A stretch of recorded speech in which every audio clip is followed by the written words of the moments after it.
Meus irmãos e minhas irmãs, nós estamos a um passo de terminar um ciclo litúrgico. Como assim, Padre? O ciclo litúrgico é um ano em que nós mergulhamos os mistérios de Cristo.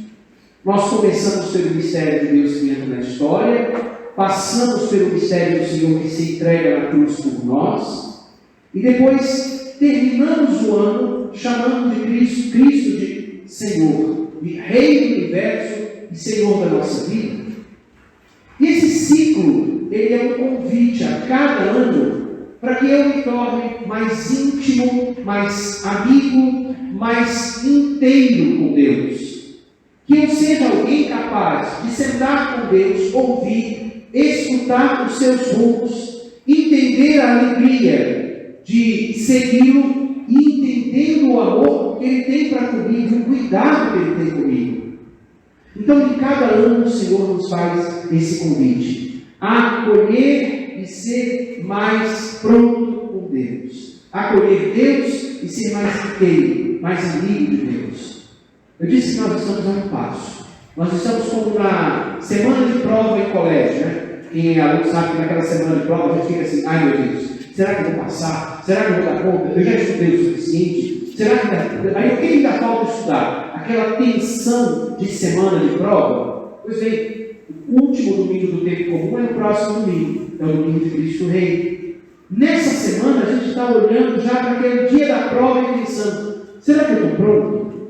E aí vai a pergunta, do ano passado para cá, do advento do ano do Natal do ano passado, ou seja, do tempo de preparação para o Natal, até hoje, tendo passado pela Páscoa, você está mais amigo de Deus do que o ano passado? Você melhorou como irmão, como pai, como mãe, como cristão? Você já ouviu melhor de Deus? Nós tivemos uma grande oportunidade que foi esse ano. Agora aqui tem uma questão. O Senhor não nos reprova na prova final. Ele nos dá outra chance. Porque depois do primeiro domingo do Cristo Rei, nós vamos começar a preparar de novo um ciclo com o mistério do Natal. Nós temos outra chance. E quando eu penso em outra chance, eu me lembro de que quando a gente faz alguma coisa errada, a gente gosta quando alguém perdoa a gente, né? Eu revelei, desculpa. Que alegria nasce no coração quando a pessoa diz assim, eu desculpo. Quando a gente ofende uma pessoa e não queria ter feito aquilo, e a pessoa, eu peço perdão, e a pessoa diz, eu te perdoo. Que alegria. Quando a gente faz uma grande burrada dentro da nossa história, a gente quer corrigir aquela burrada, a gente sonha com as pessoas não nos julgando, mas nos ajudando a recomeçar. Sem deixar de fazer a gente enfrentar as consequências dos nossos erros, mas ajudando a recomeçar, a partir do ponto, verdade, amor, Deus. Pois bem, cada ano é uma litúrgica, é uma chance nova. Um dia nós vamos terminar e a pergunta da prova vai ser, você amou a Deus? Aproveitou as oportunidades? Você melhorou como professor? Ou continuou daquele jeito que todo mundo dizia? Será que você já se preparou bem para o seu casamento? Ou Deus é um acessório? Será que na minha vida cristã eu fico insistindo com o projeto ou eu acolho um jeito novo de Deus me pedir para ser mãe, pai, cristão? Será que eu sonho com a minha história perto de Deus? Será que eu estou pronto para responder a pergunta da final da minha prova? Enquanto é tempo, Deus está dando chance da gente começar. Mas claro, o que isso tem a ver com o 33º domingo do tempo comum? Nesse domingo, há um passo do último domingo do ano litúrgico. Nós olhamos uma liturgia que fala de Deus como juiz, que fala do julgamento. E na primeira leitura, sobretudo, nós ouvimos que Deus virá. E neste dia, nós que tememos o seu nome, para nós vai nascer o sol da justiça e a salvação. O Senhor é um juiz bom e generoso, que vem julgar a terra inteira. E é interessante pensar, a gente só tem a prova final se a gente não está preparado. Quando a gente está preparado, eu dou conta. Já repararam que a gente só tem problema e fica nervoso se a gente não estudou. Quando a gente estuda, tá legal. Aí o professor pode até ser muito difícil, mas ele não tem como vencer um aluno que é bom, que se preparou. É o nosso desafio. A gente não precisa ter medo de Deus, eu preciso ter medo de não ter feito um caminho e aproveitado as ocasiões. Mas eu sou jovem, Deus não vai me chamar agora não. Eu vou dizer uma coisa para vocês, uma das lições com as quais Deus me educou na minha história foi em 98, quando o primeiro colega de turma da primeira série, eu soube da notícia que ele tinha morrido com o pai. O pai estava vivo, mas ele estava ajudando o pai a fazer a capela da casa deles, uma chácara, um dia nublado. O pai estava com uma ponta de um fio, ele com um fio volando para colocar a luz no poste diante da capela. Um raio caiu em cima do fio, descarregou nele, ele foi com 21 anos. Toda vez que eu vou visitar o túmulo dele, eu penso assim, nossa, nós chegamos juntos até os 21, eu vou chegar mais adiante, daqui a pouco a gente vai se encontrar por aí. Nunca é tempo para eu achar que eu estou pronto ou Deus não pode me chamar. Sempre hoje é uma ocasião importante para Deus pensar, se ele acha que eu estou pronto, bora. Agora será que eu estou pronto de fato? Então, aproveitar, e essa liturgia de hoje fala, aproveitar a ocasião para pensar que Deus é um juiz bom, e eu sou um aprendiz bom. E é interessante mais ainda, porque nós ouvimos um evangelho que nos fala de condições adversas, né? Coisas que assustam. Cuidado para não ser desenganados. Não sigais essa gente que diz, sou eu, o tempo está próximo. É preciso que essas coisas aconteçam, guerras, revoluções. Não fiqueis apavorados, não será logo o fim. Um povo se levantará contra outro, um país atacará outro país, haverá grandes terremotos, fomes, pestes, em muitos lugares, grandes sinais serão vistos no céu, acontecerão coisas pavorosas, serão entregues pessoas nas sinagogas, perseguidos, enfim. Nossa, quando vai acontecer esse horror todo? Não sei. Eu sei que tudo isso é uma provocação para que eu acorde para viver bem o momento presente. Tudo isso é uma provocação para que eu não pense, para que eu, antes de pensar no fim, eu pense como estou vivendo a minha vida. Eu pense a finalidade da minha vida. Eu olho diante dos acontecimentos, um acontecimento inesperado e adverso, ele só me abala primeiro, se eu não estou preparado. Um acontecimento adverso, uma dificuldade, só me causa dores e problemas, se eu não prestei atenção na aula para lidar com aquele acontecimento, com a condição de lidar com aquilo. Como os nossos aqueles jovens que treinam, né? Eu falava disso agora com uma turma que conversava sobre os que treinam lutas marciais. Ele só vai temer a luta se ele não treinou antes, não domina a técnica dos movimentos das primeiras faixas.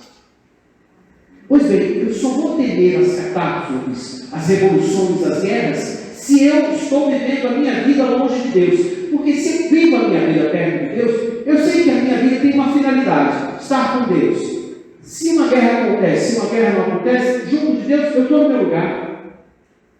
Se essa vida é mais sofrida ou menos sofrida, junto de Deus, eu estou no meu lugar. Eu tenho o ouro da minha vida. Eu tenho a felicidade da minha história. A finalidade da minha vida é entrar no convívio com Deus agora, até a hora da minha morte, e não mudar minha opinião, porque é difícil, e para seguir eternamente com Ele. Pergunta: o que te convence a mudar de opinião em relação a Deus? Quais são os argumentos que te convencem? A ideia de você resolver sozinho, eu independente, dou conta. Depois eu trago pronto para Deus? Cuidado. Quem pensa sozinho erra muito.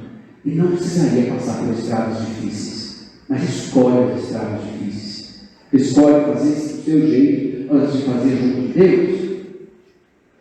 É interessante pensar a finalidade da nossa vida. A finalidade da vida é viver junto junto de Deus agora, onde eu sou feliz, junto dele, não importa onde na face da terra, amigo dele, sempre mais íntimo aqui. E diante das adversidades e violências e dessas condições todas que nós ouvimos no Evangelho de hoje, qual é a atitude então de quem está perto de Deus? É a atitude da esperança. Pai, o que é esperança? Esperança não é, eu espero que o ano que vem seja melhor. Isso não é esperança. Isso é achar que tudo vai confluir. Não, para nós esperança é uma coisa muito objetiva. O cristão crê como esperança assim. A esperança é a virtude pela qual eu tenho certeza de que a minha felicidade é o céu. E eu nutro a minha felicidade perto de Deus, sendo amigo de Deus. A esperança é saber que Deus preenche o meu coração, e o meu coração me dá nos olhos a visão do céu, como lugar onde eu quero chegar definitivamente depois dos dias dessa terra.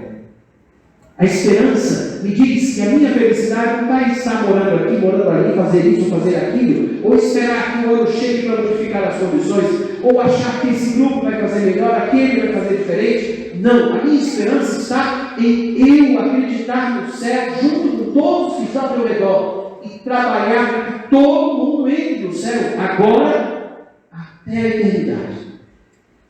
E é interessante, a atitude de esperança, ela tem duas características para que ela seja sólida. Uma pessoa mostra a esperança de dois modos. Primeiro, se ele tem esperança, então o amor de Deus está no coração dele, está inundando, ele está nutrindo o amor de Deus no coração dele, ele procura enxergar o céu diante das situações. Então, o que ele faz? Isso é palavra, ele testemunha. As ocasiões de dificuldade são ocasiões de testemunho. Quando é mais difícil, é a hora que eu digo, eu prefiro Deus. Sabe que é muito difícil quando alguma coisa, um sofrimento, um desconforto, a dor da perda de alguém, uma guerra, nós ouvimos fomes, pestes na vida do Júlio. Mas é nessa ocasião que testemunhareis a vossa fé. Esta será a ocasião.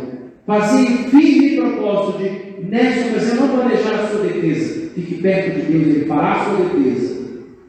Testemunhar significa dizer aquilo que eu estou vivendo, não é inventar história. Testemunhar é dizer que eu tenho uma companhia comigo que me ajuda a olhar melhor para as coisas e a suportar e a lidar, e a não perder a alegria, o bom humor, a felicidade, porque eu tenho felicidade, é conviver com Deus.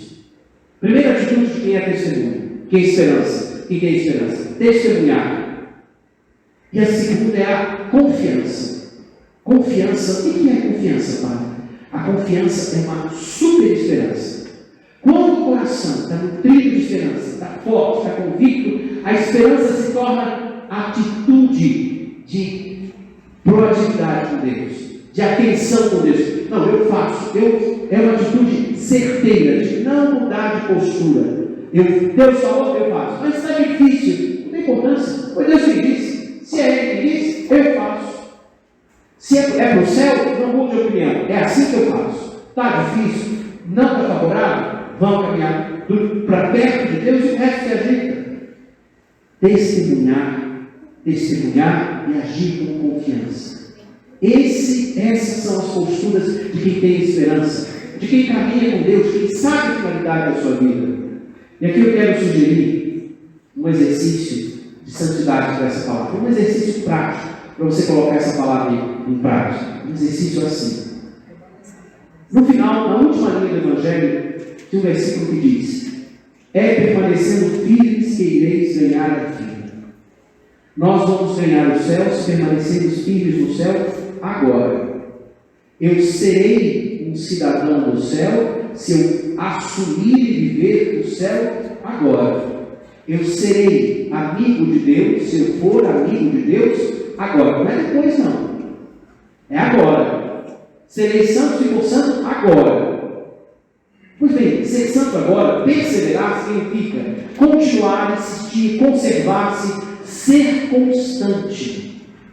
Pois seja constante na consciência da finalidade da sua vida.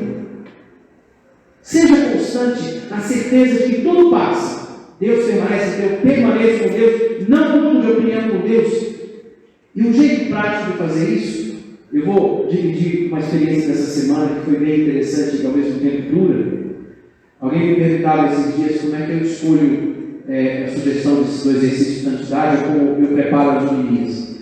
Antes de eu fazer a Lectio Divina com essa palavra no final de semana, Deus, eu acho que vai cuidando de me fazer encontrar pessoas, situações, dores, alegrias, e as coisas vão se encaixando, porque a palavra ilumina tudo.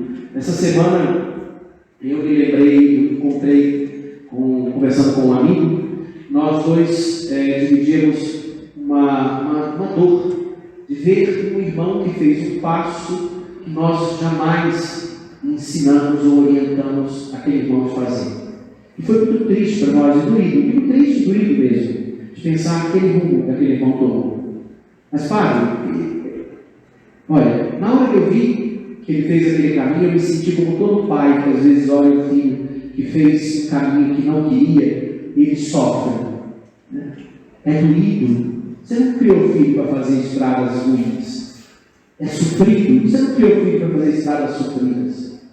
Mas eu, pensando nisso, me lembrei, e aí vi aquela dor, senti aquilo. Eu lembro que era um dia de manhã, antes da missa, rezando aqui, a liturgia das horas tinha uma frase que dizia assim: quando é grande o sofrimento, maior é a consolação de Cristo.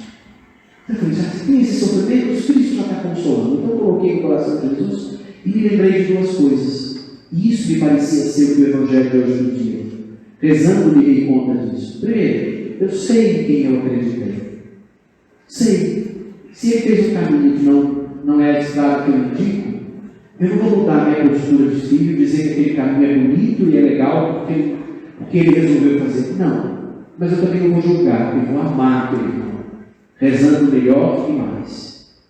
E depois eu me lembrei do salmo do dia da minha ordenação, quando eu fiz parte, fui ordenado padre em 2001. No salmo dizia assim: a raposa encontrou toca, a andorinha e o pardal ninho, e eu encontrei teus altares. É interessante porque as pessoas questionam tantas coisas na vida de um padre, né? Por que você não se casa por isso, por aquilo, por isso, por aquilo? Por que você não costuma viver isso? Né? Não, porque no altar do Senhor eu encontrei teus altares. Cada um encontrou o caminho que a sua liberdade pediu. Eu encontrei teus altares. Eu disse isso para esse colega, eu fui consolar esse colega que fez o caminho para esse outro também. E olha, sei em quem acreditei e nós encontramos os altares de Deus. Basta. Qual é o exercício que eu quero sugerir com base nessa experiência? Busque os altares do Senhor. Sabe, Jesus disse que quando ele vier a essa terra, ele quer lançar fogo na terra. Quando ele falou isso com uma liturgia há uns domingos atrás, ele falou que quando ele quer entrar na terra, ele vai encontrar o fogo que lançou. E será que ele vai encontrar fé sobre a terra? E a fé, ela é encontrada quando as pessoas rezam sobre tudo. Porque quando a gente reza, a gente está se voltando àquele que é minha fonte. E da oração nasce o cuidado com o pobre. Do coração, porque no meu coração, na oração, é forjado para não passar pelas pessoas e ser diferente. Na oração nasce a minha capacidade de não ser indiferente ao aflito, ao que sofre de ansiedade, ao que sofre de depressão, aos diferentes, aos que passam pela nossa história e o Senhor nos pede para amar. É junto de Deus que eu aprendo, com o coração forjado na oração, que eu aprendo a amar o outro como sou amado por Deus.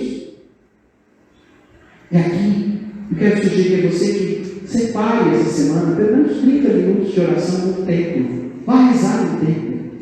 Ah, mas eu não tenho tempo, Padre. Eu trabalho o dia todo, sabe? Eu preciso, se eu não consigo ir no templo, para na sua casa 30 minutos, mas eu tenho que sair correndo, sacrifica 30 minutos antes de mais sair. Ah, mas depois do trabalho, ganha 30 minutos depois do trabalho rezando. Quando o amor pulsa no nosso coração, o amor de Deus, a gente não quer perder, então a gente vai vendo as dificuldades e vai encontrando ocasiões para dizer: apesar de tudo, eu te amo. Eu vim aqui porque você vale a pena. Você vale a pena. Eu quero sugerir essa semana que você reserve tempo para abrir-se sinceramente diante de Deus. Porque se você for encontrado essa semana rezando, Deus vai dizer que encontrou fé.